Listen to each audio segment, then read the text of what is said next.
नमस्कार मित्रांनो, अर्थातच मी कांबळे संदीप. आपण कालपासून आपले पसंतीक्रम जनरेट झाले, त्यांची लॉक करण्याची सुविधा कधी उपलब्ध होईल यासाठी आतुरतेने वाट बघत होतो.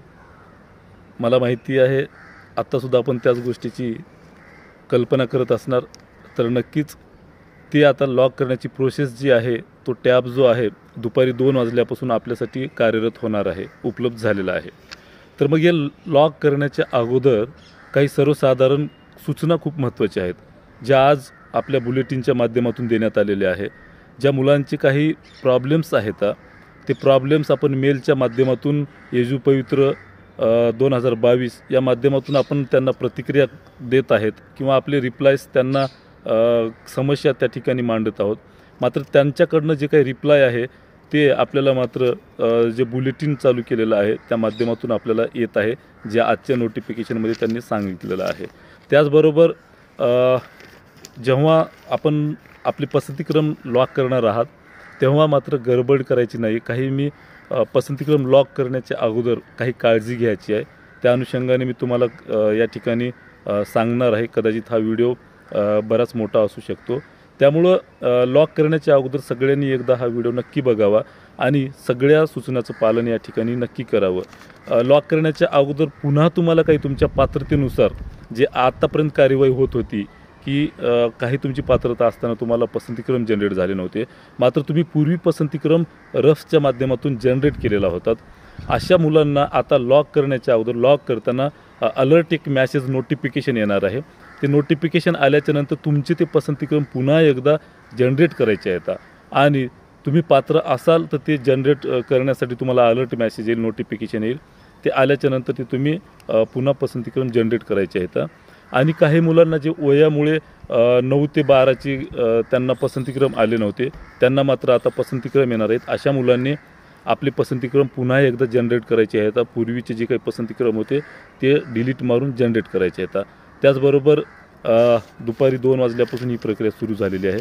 आता मित्रांनो, मला जे काही मुलांचे कॉल्स येत आहेत ते या अनुषंगाने येत आहेत की सर आमची काही बऱ्याच समस्या आहेत, पसंतीक्रम येत आहेत, काही मुलांना येत नाहीत. सायन्स मॅथच्या मुलांचे प्रॉब्लेम्स आहेत, जे की मागासवर्गीय उमेदवार आहेत, ज्यांना ओपनमधली जागा हवी आहे किंवा मेरिट त्यांनी क्रॉस करणार आहेत, अशा मुलांसाठी TETची काय गोंधळ आहे, या सगळ्या अनुषंगाने मी तुम्हाला, किंवा मग ते बदलीच्या संदर्भात मनपा नपा तिथली बदली होते का, तर तशी मुळामध्ये बदली प्रक्रिया आता बंद आहे, या बऱ्याच प्रश्नाची मी तुम्हाला उत्तर या ठिकाणी देणार आहे. म्हणून मित्रांनो, पसंतीक्रम देण्याच्या अगोदर सगळ्यात महत्त्वाचं आहे की ह्या व्हिडिओमधल्या त्या सगळ्या सूचना एकदा तुम्ही फॉलो करायच्या आहेत, पालन करायचे आहेत, त्याच्यानंतरच ते तुमचे पसंतीक्रम लॉक करायचे आहेत.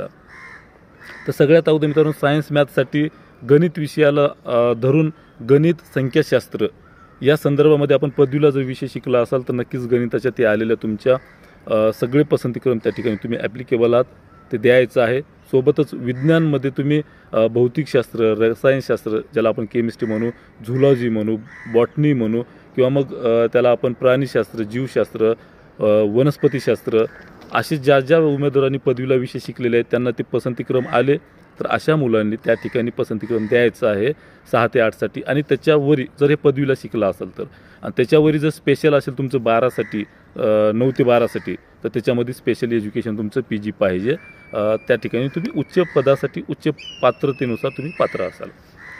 त्यानंतर बदलीच्या संदर्भात मनपामध्ये सर बदली होते का, तर मित्रांनो, मनपा ज्या काही आहेत, नपा या ठिकाणाहून जिल्हा परिषदला बदली पूर्वी व्हायची, आता सगळीच आंतरजिल्हा बदली बंद आहे, त्यामुळे तिथली आता बदली होईल की नाही काही सांगता येत नाही. मात्र सरकार बदललं किंवा नियम बदलले, ध्येय धोरणं बदलले तर कदाचित भविष्यात मनपामध्ये तुम्ही रुजू झालात किंवा नपामध्ये रुजू झालात तर भविष्यामध्ये तुमची बदली जी आहे ते जिल्हा परिषदमध्ये होऊ शकते. बहुतांश बऱ्याच लोकांची या ठिकाणी समस्या होती किंवा गैरसमज होता की मनपामध्ये लागलं की बदली होत नाही, तर असं नाही मित्रांनो, ती बदली होते. पण आता शासनाचे जो काही शासन निर्णय आहे तो सध्याला काही अपवादात्मक स्थितीमध्ये वगळता आंतरजिल्हा बदली बंद आहे.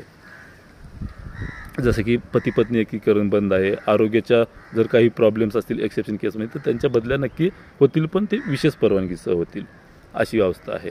त्यानंतर खाजगी संस्थेवर किंवा स्थानिक स्वराज्य संस्थेवर जे अनएडेड शाळा आहेत मनपामध्ये, तर असे पसंतीक्रम द्यायचे का सर? तर नक्कीच द्यायचे. जे अनएडेड आहेत ना तिथे शिक्षण सेवक कालावधी नसतो, तिथे लागल्या तुम्हाला जो काही प्रचलित पगार असतो, जो कायम असतो ना, तो नियमानुसार तो तुम्हाला तुमच्या इयत्तेनुसार प्रचलित पगार ठोक मानधन मिळते त्या ठिकाणी.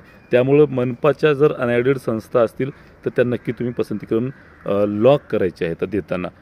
आणि खाजगी संस्थेवर जर अनएडेड असतील तर ते तुमच्या जिथली काही खाजगी संस्था आहे तुमची त्याच्यावरती अवलंबून आहे तुम्हाला पगार कसा द्यायचा.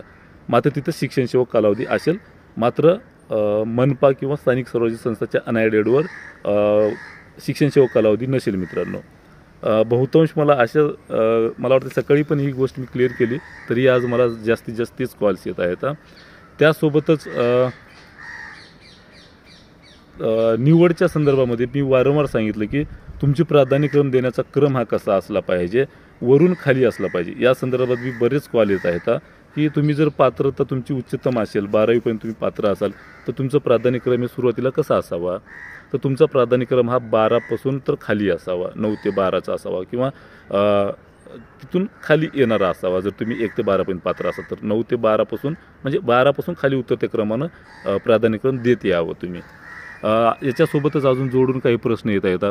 मग सर आम्ही तर पात्र आहोत 1 ते 12ला आणि आमची पहिल्या यादीमध्ये जर 1 ते 8ला किंवा 6 ते 8ला निवड झाली तर आम्ही वरच्या वर्गासाठी 9 ते 12ला पात्र असू का नेक्स्ट टाईमला दुसऱ्या टप्प्यात? तर 100% तुम्ही दुसऱ्या टप्प्यामध्ये त्या ठिकाणी पात्र असाल. मात्र तुमची निवड 6 ते 8ला झाली आणि दुसऱ्या टप्प्यामध्ये तुम्हाला 1 ते 5ला यायचं आहे, तर अशा कंडिशनमध्ये तुम्ही तिथं पात्र नसाल. कारण का? तर तुमची निवड ही जिथे झाली त्याच्यापेक्षा वरच्या वर्गाला जर पुढील टप्प्यात तुमची निवड होत असेल तरच तुम्ही पात्र आहात. त्याच्यापेक्षा खालील टप्प्याला किंवा त्याच वर्गासाठी दुसरीकडे जर निवड होत असेल तर तिथे तुम्ही पात्र नाही आहे मित्रांनो. हे तुम्ही लॉक करण्याच्या अगोदर ह्या गोष्टी निवडा, व्यवस्थितपणे याचा अभ्यास करा आणि ठरवा खरंच तुम्हाला कुठे कसे पसंतीक्रम द्यायचे आहेत, तर कुठे तुम्हाला तुमची पात्रता काय आहे, तुमची निवड कुठं होणार आहे आणि तुम्ही सध्याच्या स्थितीला पसंतीक्रम कुठले देतात, या सगळ्या गोष्टीची तुम्ही एकदा पुन्हा पडताळणी करा. तरच तुम्ही व्यवस्थित असेल तरच तुम्ही लॉक करा. आणि त्याच्यासोबतच अजून काही प्रश्न आहेत की सर आम्ही तरी मागासवर्गीयामध्ये आहोत, आम्ही चांगली मार्क्स मिळवू टेटमध्ये, मग आम्हाला ओपनमधून जायचं असेल तर त्याला TETमध्ये सुद्धा ओपनमधले मार्क्स पाहिजेत का? किंवा मग आम्हाला TETमध्ये 60% नाही आहेत किंवा CTTमध्ये आम्हाला 60% नाही आहेत, मग आम्हाला खूप मार्क्स आहेत की ओपनचे आम्ही मेरिट क्रॉस करू शकतो, तर आमचा काही तिथे विचार होईल का किंवा मागासवर्गीयातून आम्हाला ओपनची सीट मिळेल का? तर नक्कीच मित्रांनो, TET CTT हे पात्रता परीक्षा आहे. तुमच्या निवडीसाठी ती ग्राह्य धरल्या जात नाही. तुम्ही तुमची TET पात्रता केली ना, तुम्ही ओपनमधून करा. तुम्हाला TETला जसं की MPSCमध्ये असते ना प्रिलिम्स आणि मेन्स, जसं की प्रिलिम्सचे मार्क्स कुठे ग्राह्य धरले जातात का, अगदी तसंच हे तुमची TET म्हणजे पात्रता परीक्षा आहे, ही प्रिलिम्स आहे. तिथले मार्क्स तुमच्या निवडीसाठी कुठेच महत्त्वाचे नाहीत, फक्त तुम्ही पात्र असणं महत्त्वाचं आहे. किती मार्क्स घेतलात, ओपनमधून पास झालात, 150पैकी तुम्ही 149 मार्क्स घेतलात तरी तुमचा काही फायदा नाही.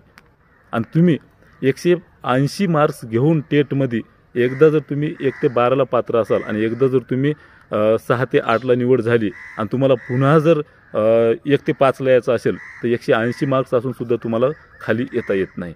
तुमचे चांगले मार्क्स आहेत, वरच्याच पदाला तुम्ही पात्र असाल तर वरून उतरत्या क्रमानं असं खाली पसंतीक्रम तुमचे लॉक करत या. हे लॉक करण्याच्या अगोदर खूप महत्त्वाची काळजी घ्यावी लागेल तुम्हाला, या गोष्टी तुम्हाला सांगत आहे. मला वाटते ज्या काही गोष्टी महत्त्वाच्या होत्या ते मी तुम्हाला या ठिकाणी सांगण्याचा प्रयत्न केलो. अजून याच्यापेक्षा जर तुमचे अनएडेडचं स्केल राहिलेलं आहे, अनएडेडचं स्केल तुम्हाला सांगितलं आहे की मनपाचं हे फुल स्केल असते मित्रांनो. फुल म्हणजे पूर्ण जो काही पगार असतो ठोक तो पगार मिळतो तुम्हाला. तर त्यामुळं काळजी करू नका. बरेच गैरसमज पसरले गेलेले आहेत. बरेच मुलं मला या संदर्भामध्ये कॉल्स करत आहेत पात्रतेच्या संदर्भात आणि स्केलच्या संदर्भात मनपाच्या. आणि खाजगी संस्थेची ॲडेड अनॲडेड आणि 20%, 40%, 60% अशी अनुदान ॲडेड जर असतील शाळा तर या ठिकाणी मी सांगतो, त्या ठिकाणी मी जर असतो तर अशा खाजगी संस्थेच्या अनुदानित शाळा किंवा अनुदानित शाळा अनॲडेड शाळा अशा मी शेवटापासून निवडली असती. कारण का, तर अशा ठिकाणी अनुदान कधी मिळेल, अनॲडेड आहेत, खाजगी संस्था चालक आपल्याला मानधन देतील की नाही, अशा अनेक समस्या आहेत. त्यामुळं तिथली शाळा तुम्ही निवडताना पसंतीक्रम लॉक करण्याच्या अगोदर सगळ्यात शेवटी ती पसंतीक्रम देण्यासाठी म्हणजे नसल्यापेक्षा असलेलं बरं म्हणून त्या संस्था द्यायच्या आहेत. आणि मित्रांनो, संस्थेवर तुम्हाला जे काही विनामुलाखतीचं कटऑफ लागणार आहे तिथून जे काही कटऑफ असेल खालचं कटऑफ म्हणजे तुम्ही संस्थेच्या मुलाखतीला पात्र असणार. जर समजा 120चं ओपनचं मेरिट्स आलं त्या ठिकाणी, जर म्हणतोय मी लगेच तुम्ही अंदाज चांगले म्हणू नका, 120ला जर ओपनचं मेरिट आलं तर तिथून एखाद्या मुलाचं मेरिट 120ला कटऑफ झालं विना मुलाखतीचं तर मुलाखतीला तो 119वा पात्र असेल. अशाच मुलाला विना मुलाखतीला कटऑफच्या नंतर असेच मुलं मुलाखतीला पात्र असतील. काही गैरसमज आहेत की सर अशा संस्था आहेत, माझ्या गावाच्या बाजूला संस्था आहे तर ती माझी संस्था आहे तर मग मी आमचं बोलणं झालं, हे चुकीचं आहे मित्रांनो, गैरसमज आहे. सकाळी सांगितलं अशा तोतेगिरीपासून कोणी जर म्हणत असेल की तुम्हाला आमची संस्था लावून देतो, संस्था चालक बी जर म्हणत असेल तर हे सगळं चुकीचं आहे.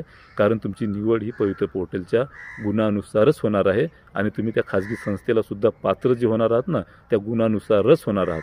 म्हणून मित्रांनो, तुम्ही एका जागेसाठी 3 मुलं जाणार आहेत आणि अशी 10 संस्था तुम्हाला येणार आहेत जुन्या निर्णयानुसार, कारण नवीन निर्णय आला नाही. मग एका जागेसाठी पात्र असाल, असे 10 संधी असेल म्हणून 10 मुलं 3 या ठिकाणी जातील. म्हणजे 10 संस्था असतील त्याच्यापैकी निवडतील, एका जागेसाठी 3 मुलं येतील, उरलेले 9 संस्था जे असतील ते उरलेले मुलं तिथं जातील. म्हणजे मित्रांनो, संस्थेवर तुम्हाला जॉब लागण्याची खूप दाट चान्सेस संधी उपलब्ध झालेली आहे. म्हणजे खाजगी संस्थेवर आता गुणवत्तेशिवाय पर्याय उरला नाही. एवढं सांगेल या ठिकाणी मित्रांनो. थोडीफार व्यवहार होतात, मात्र माझ्या माहितीच तो इतक्या सगळ्या खाजगी संस्था आहेत की त्या ठिकाणी बिलकुलही व्यवहार होत नाही, पण मुलाखत घेतात. का तर विना मुलाखतीलाही दिले असते, पण त्यांना मुलाखत घ्यायची आहे, तुमची गुणवत्ता तपासायची आहे. जे काही 30 मार्क्स आहेत मुलाखतीला ते डेमो तपासायचं आहे. म्हणून आता एका मुलाला जर समजा 10 संस्था आल्या, एका जागेसाठी 3 जण लोक आले एका संस्थेवर, तर त्या ठिकाणी बार्गेनिंग होऊ शकते आपल्या मुलामध्ये की तू इथं निवड, माझ्या गावाच्या शेजारी ती जी संस्था आहे ना तुला बी आली मला बी आली, तर ते निवडू नको, मी तिथं जातो, तू इकडे घे. अशा पद्धतीनं 2 कटले, उरते 3रा, मग त्या संस्थेवर 3राच लागणार आहे ना. अशा पद्धतीनं तुमच्याकडे 10 संधी असतील, म्हणून 3 एका जागी कटले, 2 कटले तर 3रीकडे लागणार आहे. म्हणून मित्रांनो, खाजगी संस्थेवर खूप महत्त्वाची संधी आहे. म्हणून नसल्यापेक्षा असलेलं बरं कधीही, म्हणून खाजगी संस्थेच्या सगळ्यात शेवटी आपण पसंतीक्रम द्यायला काही हरकत नसावी. याच्यापेक्षा जर तुमचे वेगळे प्रश्न असतील आणि पसंतीक्रम लॉक करण्याच्या अगोदर तुम्ही पूर्ण पसंतीक्रम जनरेट केला असाल आणि तुम्हाला जर अलर्ट मेसेज आला असेल, नोटिफिकेशन आला असेल, तर पुन्हा तुम्ही पसंतीक्रम जनरेट करा. त्यानंतरच मग तुमचे पसंतीक्रम देऊन झाले कीच मग आतापासून प्रोसेस तुम्ही लॉक करण्याची प्रोसेस सुरू करा. एकदा लॉक केला पसंतीक्रम, त्यानंतर तुम्हाला अजून संधी असेल डिलीट करण्याची, पण ह्या भानगडीत बसू नका. एकदा झंझट जी आहे ना लॉक करण्याची ती मिटवून टाका. आणि जे काही 9 ते 12 तारीख अंतिम मुदतवाढ म्हणता येईल, याला अजून अंतिम नाही येते, पण आपल्याला मुदतवाढ नको आहे पुढची याच काळामध्ये, कारण पोर्टल जे आहे ते खूप व्यवस्थितरित्या चालत आहे. त्यामुळे याच काळामध्ये आपल्याला सगळं जे काही पसंतीक्रम जनरेट करून लॉक करायची प्रक्रिया आहे ती याच कालावधीमध्ये पूर्ण करायची आहे. आणि अधिकारी वर्गांना अजून एकदा सांगतो, त्यांनी सूचनेमध्ये स्पष्ट सांगत आहेत की अधिकारी वर्गांना कॉल्स आणि मेसेज करू नका. तर त्यामुळे मित्रांनो, बुलेटिन आणि ईमेलचा वापर करा. बुलेटिनमध्ये ते नोटिफिकेशन दिल्या जाणार आहेत, त्यामुळे अधिकारी वर्गांना पर्सनली कॉल करून किंवा मेसेज करून त्रास देऊ नका. सहकार्य करा. त्यांच्याकडे सुद्धा खूप सगळे मुलं दिवसभर तिथे घोळका मारून बसलेले आहेत, आपलेच अभ्यागत त्या ठिकाणी जात आहेत. त्यामुळे मित्रांनो, सहकार्य करा. नक्कीच आपल्याला जे काही पसंतीक्रम आपले लॉक केल्याच्यानंतर पुढील जो काही आपला हे होता त्याला आपण रोडमॅप म्हणू, तर त्यानुसार पुढील कार्यवाही 100% निवड यादी लावण्याची तात्काळ लवकरात लवकर होण्यास मदत होईल. धन्यवाद मित्रांनो. याच्यापेक्षा जर वेगळे काही तुमचे प्रश्न असतील तर कमेंट्स बॉक्समध्ये सांगा. नक्कीच मी तुम्हाला उत्तर देण्याचा 100% प्रयत्न करतो. आणि चॅनलला जर नवीन असाल संदीप कांबळे ऑफिशियल चॅनलला, तर सबस्क्राईब करा, लाईक करा. धन्यवाद. जय भीम, जय शिवराय मित्रांनो.